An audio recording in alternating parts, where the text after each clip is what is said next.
on the subject selected topics in decision modeling, we are now in our first lecture, that is dynamic programming, and we are in the introduction chapter, right. So, in introduction, the very first thing that we must know that dynamic programming is an optimization technique that solves problem by breaking the problem into a number of sub problems. Is it all right? So, you see this is first of all we should know that this is a pure optimization technique, that means it guarantees an optimal solution. Is it all right? So, that is very important that it is not an heuristic or inexact method, it actually gives an exact solution, right. Now, when we divide this problem into sub problem, each sub problem can be called as stages. Is it all right? So, we have a big problem, that big problem we divide into a number of sub problems which we call as stages.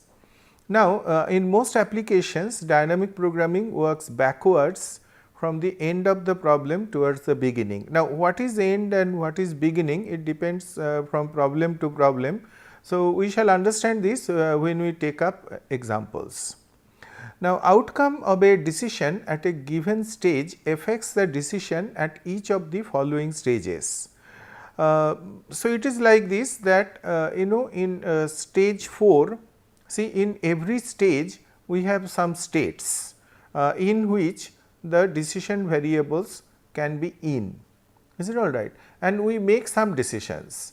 Now, let us say we are in a given stage and we find the optimal decision in that particular stage.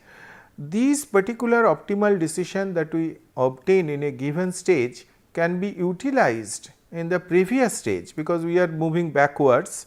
So, we are in, let us say, stage 4 and we find an optimal decision. When it comes to the stage 3 optimal decision, we can make use of the stage 4 optimal decisions, and we obtain what is known as the stage 3 optimal decision. Unlike linear programming and many such methods, really speaking, we really do not have a standard mathematical formulation. Is it all right? It is not like a linear programming problem where we have an optimization formulation, it is not like that. But the point has to be remembered that although there is not a standard mathematical formulation, a given stage is connected to the next stage by a recursive formula. So, what is that recursive formula? How are they connected? We shall see them in due course of time. So, as I said before, there are few things of a dynamic programming. The first thing are the stages, which are the logical sub problems of the problem given. So, we have a problem, we divide the problem into a number of sub problems, and those sub problems should be logically connected to one another. Is it all right? That is the first thing. And then the possible input values or the beginning conditions can be called as states, right. So, those input values could be in multiple states. In other words, in every stage the values could be in different possible states. Is it not? Which one will be the state, that will be determined by the given situation. Then at every stage there are certain decision alternatives which we are really obtaining, they can be called as decision variables. The objective function can be really formed with these decision variables. Then there are certain decision criteria, the criteria for objective of the problem optimization in the form of a payoff function. That means, there should be a function that would really obtain the value of the objectives. And the relationship between the stages to identify the optimal policy for stage n, given the optimal policy for stage n plus 1, obviously for backward dynamic programming, can be called as a recursive relationship. Now, having said that, now again there are two types of dynamic programming that we can have. may be called as deterministic dynamic programming and probabilistic dynamic programming. The deterministic dynamic programming is mostly that we shall look into. These are those kind of dynamic programming where the state at the next stage is determined by the state and the policy decision of the current stage in a deterministic manner, right. So, these will be found out with certainty and there will be no ambiguity whatsoever. So, those can be called as deterministic dynamic programming. As a contrast, we also have what is known as the probabilistic dynamic programming, where the state at the next stage is obtained on the basis of probability distribution involving the state and the policy decisions at the current stage. So, what does it mean? That suppose we are in a given stage, say stage 1, and let us take an example of an investment problem, and we are in stage 1 where we make one investment. So, when we make an investment in a particular option, you see the return may not be deterministic. Suppose you put in a particular investment option rupees 1000. After 1 year, your return, let us say, is either no additional gain, that means you get back your rupees 1000, or you gain 1000 rupees. So, that means rupees 2000, and let us say both are equally probable. So, what does it mean? That from a state where you have 1000 rupees in your hand, let us say the amount of investment or amount of rupee at hand is the variable that you are measuring a state. So, you had 1000 rupee in your hand. Now, after 1 year, either you will have 1000 rupees or you will have 2000 rupees. Is it all right? So, those are the two possible states at the next stage. Now, at the next stage, obviously, your decisions will be different if you had 1000 rupees or 2000 rupees. So, it is not only that from a given stage you go to the next stage, different states, but subsequently also in the future stages also your decisions and your outcomes will be different, right. So, as you can see that this probabilistic dynamic programming will be much more involved in comparison to a deterministic dynamic programming, right. So, while in deterministic dynamic programming, if you invest rupees 1000, the return will be clearly known, let us say rupees 2000. That means, from a stage 1, say you invest rupees 1000 in investment option 1, then the possible state could be rupees 2000 only and not anything else. Is it all right? Obviously, if you put more money, you could go to another state, those sort of things can happen, but as long as you choose a given investment option, your return will be always specific, the return cannot be anything else, right. So, what are certain applications of the dynamic programming problem? So, there are different applications that can be made in different kinds of problems, and some of them like shortest distance problem, where there are say number of cities which are connected through a network, and there is a beginning city, there are other cities in between the different stages, and then we have the destination city, and we have to find out the shortest distance from the beginning city to the ending city. Then there are investment problems, right. What are investment problems? That there are different investment options. One can choose a given investment option in a given stage. You can make certain investment, certain amount or more in a given stage. As you put certain amount of money, depending on how much amount of money you have put, you will get certain amount of return, and then you choose the next investment option, and etc. Finally, you have to choose that how you choose between the different investment options, so as to get maximum return.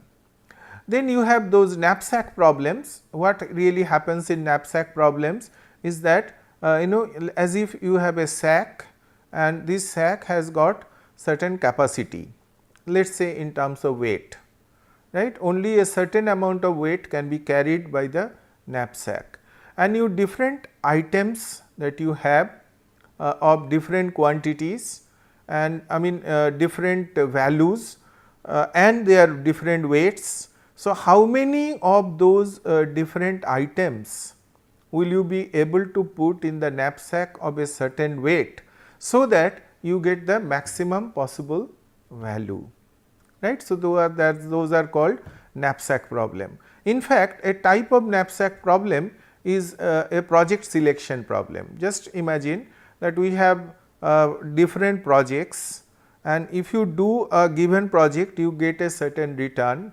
So, here return is like value, and project requires an investment which is like weight.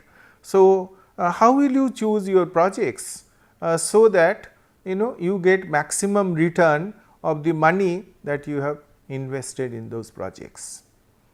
Then there are replacement problems, right. So, in replacement problems what really happen, suppose you have certain equipment and the equipment has a life. So, you buy the equipment with certain amount of money and you use the equipment for certain number of years. If you use n years, you get certain salvage value. If you use more, you get maybe less salvage value.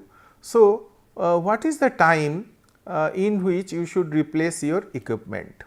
Is it all right? And let us say if you are given a total number of years, within those total number of years, how many times should you replace those equipment, so that with minimum possible investment, is it not, including the salvage value consideration, you can operate the machines, is it all right. So, those are replacement problem.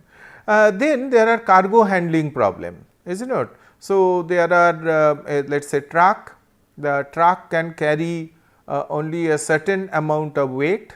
How do you fill up your cargo so that with certain number of items, so that you can carry maximum value with a certain weight restriction. So, as you can understand, the cargo handling problem is also a type of knapsack problem. Then linear programming problems can also be solved by dynamic programming, although we will not discuss them in our current set of lectures, right. So, having said that, now come to the most important part, that is known as the Bellmans principle of optimality, right. Bellmans principle of optimality is stated in this manner, that an optimal policy has the property that whatever the initial state and the initial decisions are, the remaining decisions must constitute an optimal policy with regard to the state resulting from the first decisions, is it not. So, what it does mean? It mean that let us say we are moving from a given state to another state. So, let us look at this problem. Let us take a shortest distance problem. So, in this shortest distance problem, if you see, there are certain number of cities, and let us say we have a city A. From the city A, we are moving to the city J. Now, as we move from city A to city J, there are many other cities in between, like there are cities B, C, D, and then there are cities E, F, G, and there are cities H, I, and so on and so forth. Now, you see, from the city A, you can move to either B or C or D, right. Now, from B you can move to again E or F or G. You can also move to E or F or G from C or D. Now, in this particular example, you can move from any city to any other city. In a realistic problem, it may not be so that from each city there is a path to the next set of cities. There may not be path also. Is it all right? So, what Bellmans principle speaks about here? Supposing you are moving from A to J, and at this point of time you are in city G, right. So, where are you? You are in city G, right.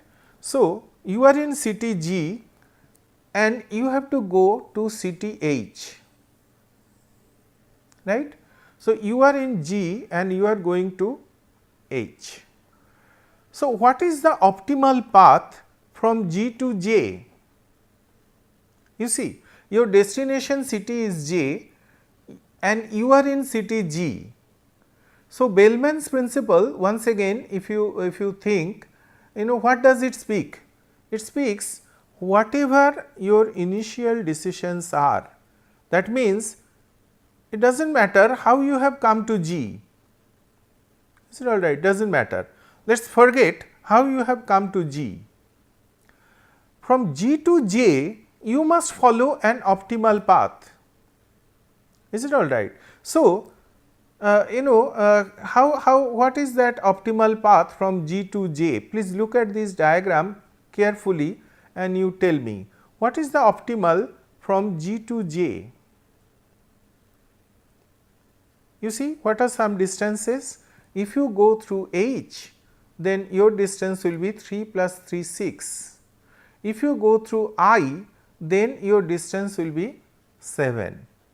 So, let us write them here. If you go from G to H to J, then your distance is 6, and if you go from G to I to J, then your distance is 7. So, if I compare these two paths, then from G to J, the optimal path is this one, is it not? So, we can also indicate that G to H to J. So, supposing I make double line this portion. So, you can see that from G to J, the optimal path is G to H to J, that is 6, right. So, let us look back and then understand the what is that Bellmans principle once again, right. Let us go back one slide and see what it says. An optimal policy has the property that whatever the initial state and the initial decisions are, the remaining decisions must constitute an optimal policy with regard to the state resulting from the first decisions. All right. So, now see what we found, once again let us write down. You see, we have written down this, that G to H to J was our optimal decision. Is it okay? And what Bellmans principle tells, once again, that whatever our initial decisions are, you see, if I have to go to J, either I have to go from E or through F or through G at this particular level. Is it all right? Now, assuming that we have come to G, whatever way we might have come to G, the remaining decisions must be optimal. So, what is that remaining decision? The remaining decision comes out to be G to H to J, which is 6 and which is optimal. That means, if we are at G, we should now choose the next next city as H and go there, so that I can complete the remaining journey in the optimal way by a distance of 6. Is all right? So, this is what it says. So, extending that, if we would have been in F, again I can find the optimal decision. If I would have been in E, again I could find out the optimal path from E to J. Is it okay? So, just look, assuming I know E to J, I know F to J and I know G to J, supposing these are L1, L2 and L3, right. So, assuming that they are L1, L2 and L3, and just assume for the time being, suppose L1 is the lowest or the shortest. So, if L1 is the shortest, then you understand that in order to move from this stage to the destination state J, we should move from E and not G. And how do we use this fact further on? That means the optimal path should be from E, and that path we shall use. So, we can have that and we go back to the previous set of cities, use this fact and do further decisions. So, this is how really the dynamic programming works. So, I did not really go into the details of it, I just try to tell you how the whole thing is happening, right, as a general example. So, having said that, let us look at another problem, a 2-person game, a simple 2-person game example. Supposing there are 16 matchsticks and there are 2 persons in this game. Each person must pick 1, 2 or 3 matchsticks in his or her turn. The game continues in this manner until the last matchstick is picked up. So, the player who picks up the last match is the loser. How can the first player be sure of winning the game? So, I hope you understood the game.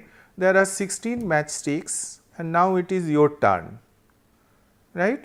Your friend is also playing and you want to win. Who loses? Whoever picks the last matchstick. So, what should be your goal to win in this game? To create a situation that your friend picks up the last matchstick. So, if your friend picks up the last matchstick, then you win. Now, how do you force your friend to pick up the last matchstick? So, look here, whatever your initial decisions are, if only one matchstick, suppose there are 4 matchsticks remaining, just imagine there are 4 matchsticks remaining. How many matchsticks will you pick up now?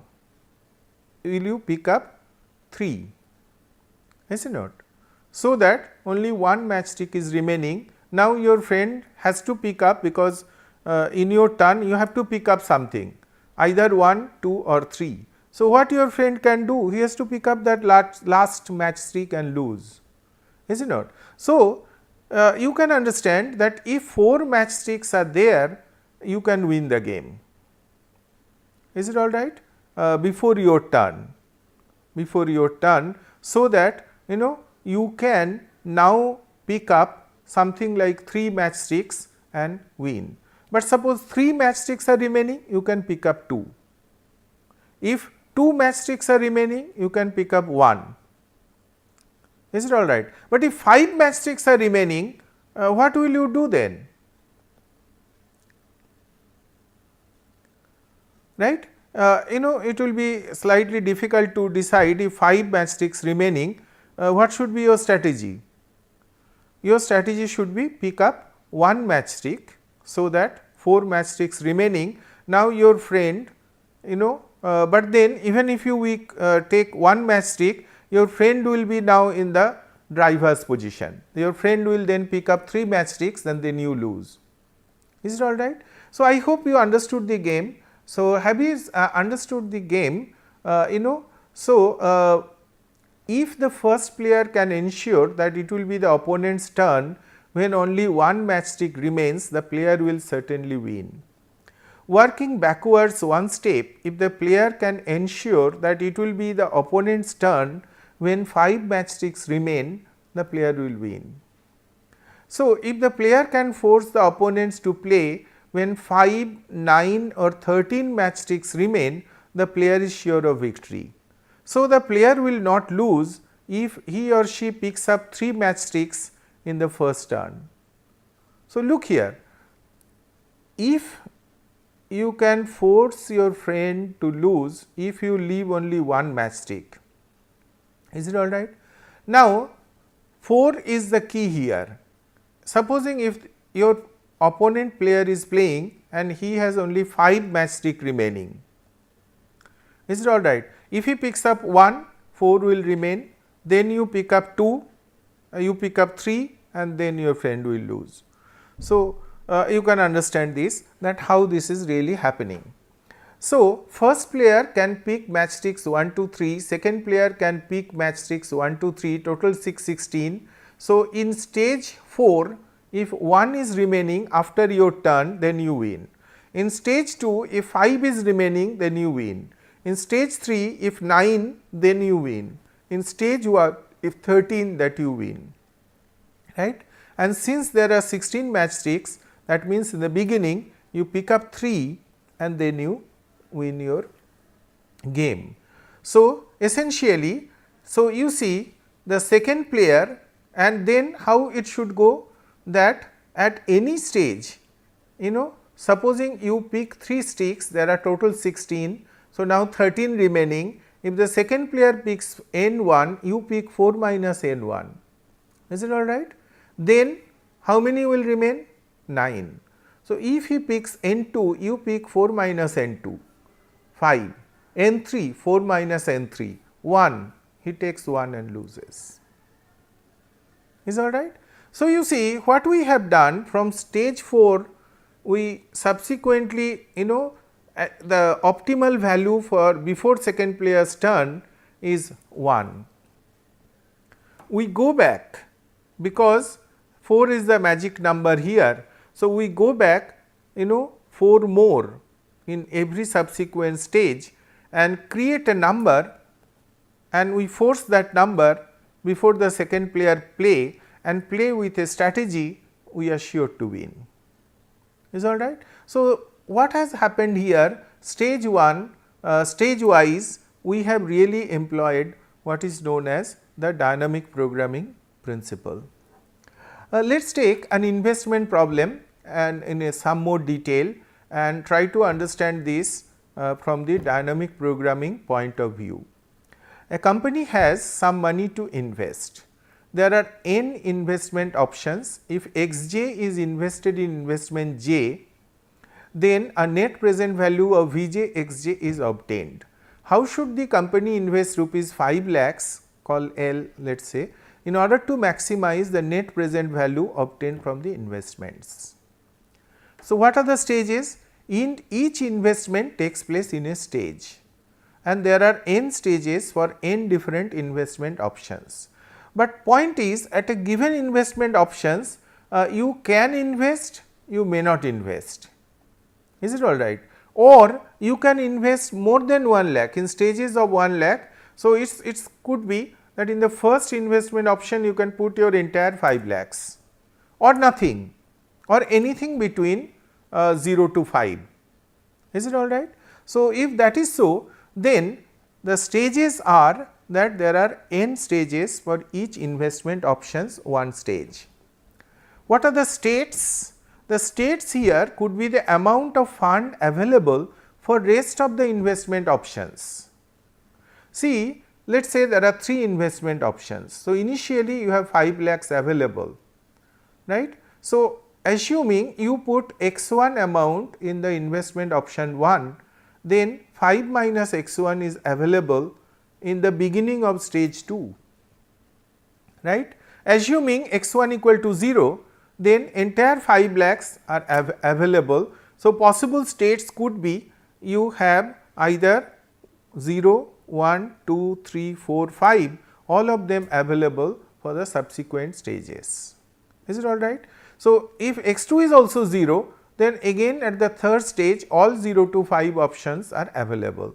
But if x1 equal to 1, then you have 0 to 4 available, is it all right. So, those are states, And decisions, the decisions are amount of investment to be made in each of the investment options, right.